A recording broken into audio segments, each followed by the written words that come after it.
नमस्कार छात्रों, आज हम व्याकरण विभाग में से संधि के बारे में जानकारी हासिल करेंगे। संधि का शाब्दिक अर्थ है मेल या जोड़ना, यानी संधि का शाब्दिक अर्थ है मेल या जोड़ना। यह उसका शाब्दिक अर्थ है। जब दो निकटवर्ती ध्वनियां आपस में मिलती है उसे संधि कहा जाता है। यानी जब दो निकटवर्ती ध्वनियां आपस में मिलती है उसे संधि कहा जाता है। जैसे दया, अधिक, आनंद। शब्द तैयार हुआ दयानंद।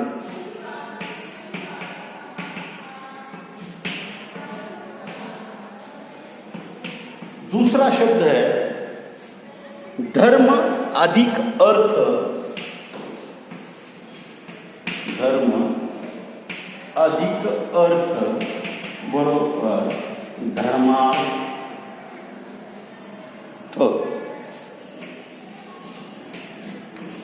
यानी जब दो ध्वनियां आपस में म अ तो यह शब्द तैयार होते हैं। यानी संधि के तीन प्रकार है: स्वर संधि, व्यंजन संधि और विसर्ग संधि। यह तीन प्रकार है। इसमें पहले प्रकार की जानकारी अब हम हासिल करेंगे। पहला है स्वर संधि।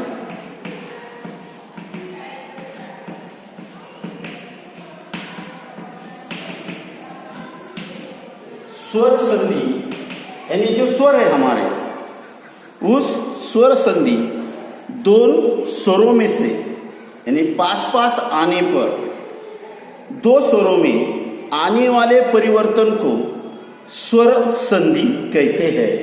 जैसे अ अधिक अ बरोबर आ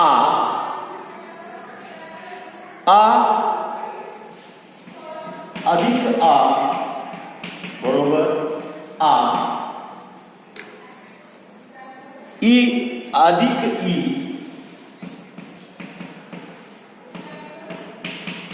ई और ई अधिक ई, ई।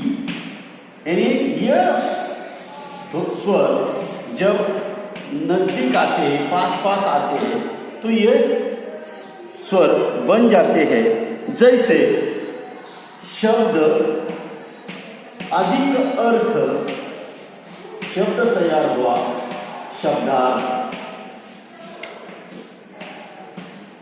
शब्द अधिक अर्थ, शब्द हुआ तैयार शब्दार्थ। दूसरा शब्द है हिम अधिक आलय, शब्द तैयार हुआ हिमालय। दूसरी बात रवि अधिक इंद्र,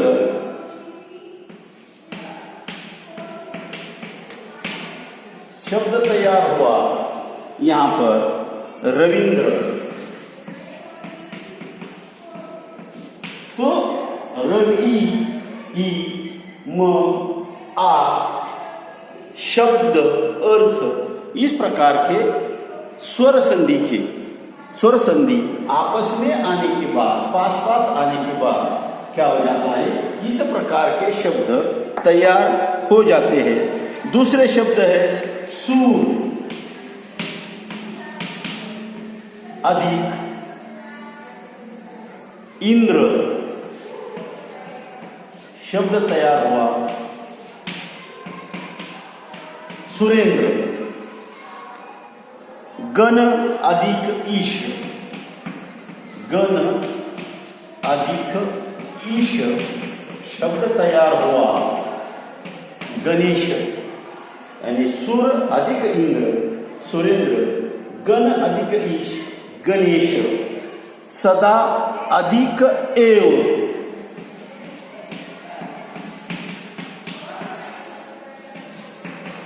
सदैव।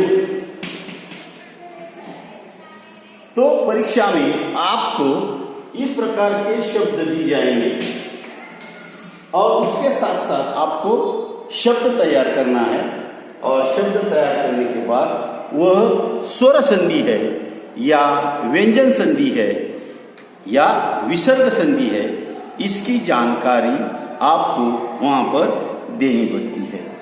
अन्य जो शब्द है वो भी इस प्रकार है, उ अधिक अ, उ अधिक अ शब्द तैयार हुआ वो, सु अधिक अच्छा, सु अधिक अच्छ शब्द तैयार हुआ यहां पर स्वच्छ, सु उ अधिक अ शब्द तैयार हुआ वो, उदाहरण है सु अधिक अच्छ शब्द तैयार हुआ स्वच्छ। दूसरा है ई अधिक आ, ई अधिक आ शब्द हुआ तैयार या, यानी स्वर मिलने से नदी अधिक, नदी अधिक आगम, आगम नद्यागम। तो इस प्रकार दो स्वर आने वाले जो परिवर्तन होता है उस परिवर्तन को क्या कहा जाता है? स्वर संधि कहा जाता है। दूसरा प्रकार है व्यंजन संधि। दो व्यंजन जब पास आ जाते हैं तो वह व्यंजन संधि कहा जाता है। व्यंजन और स्वर अथवा व्यंजन और व्यंजन के योग से होने वाले परिवर्तन को व्यंजन संधि कहा जाता है। जैसे यहां पर उदाहरण है दिक अधिक गज, दिक अधिक गज शब्द तैयार होता है दिग्गज।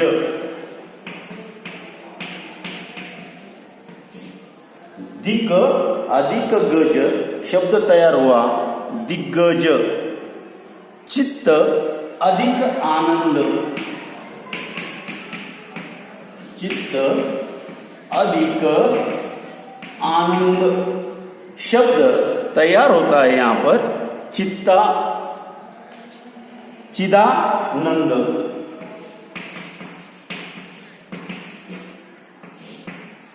चिदानंद शब्द तैयार हुआ। सत अधिक जन,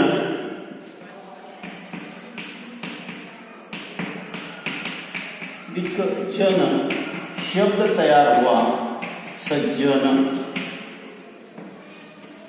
दूसरा शब्द है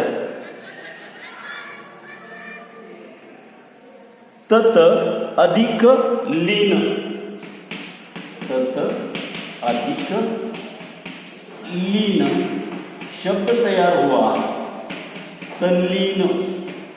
तो इस प्रकार दो, एक व्यंजन और एक स्वर, दो एक व्यंजन और दूसरे व्यंजन मिलने से जो परिवर्तन आ जाता है व्यंजन के योग से होने वाले परिवर्तन को यहां पर व्यंजन संधि कहा जाता है। तीसरा जो प्रकार है हमारा वह है विसर्ग संधि।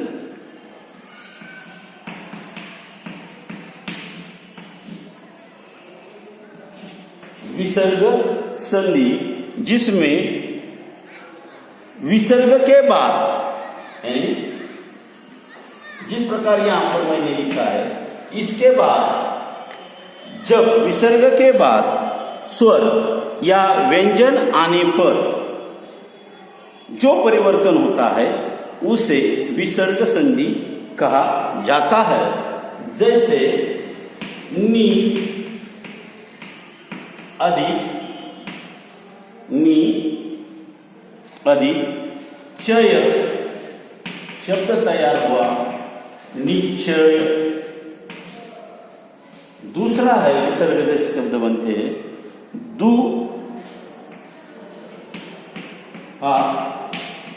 गति शब्द तैयार होता है दुर्गति।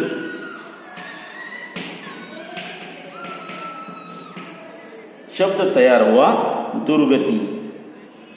तप अधिक बल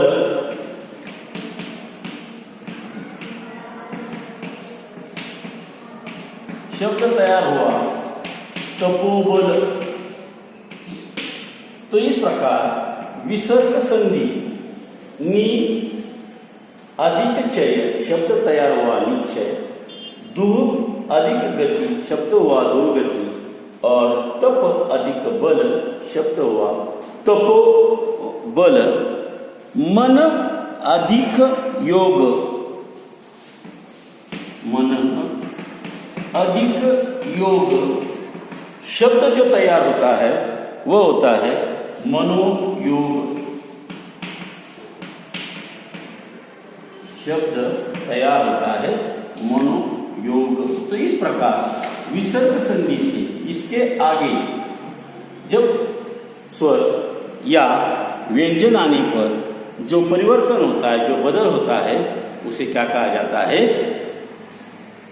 विसर्ग संधि कहा जाता है। परीक्षा में इस प्रकार के शब्द आप बना सकते हैं।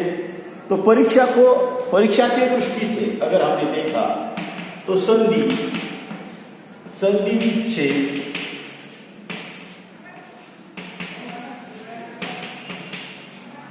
और भेद।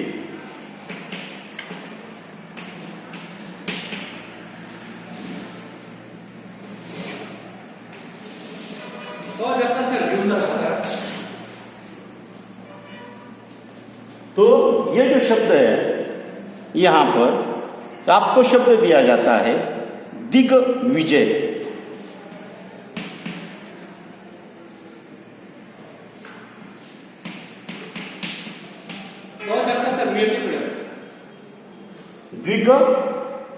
दिग्विजय शब्द हुआ दिग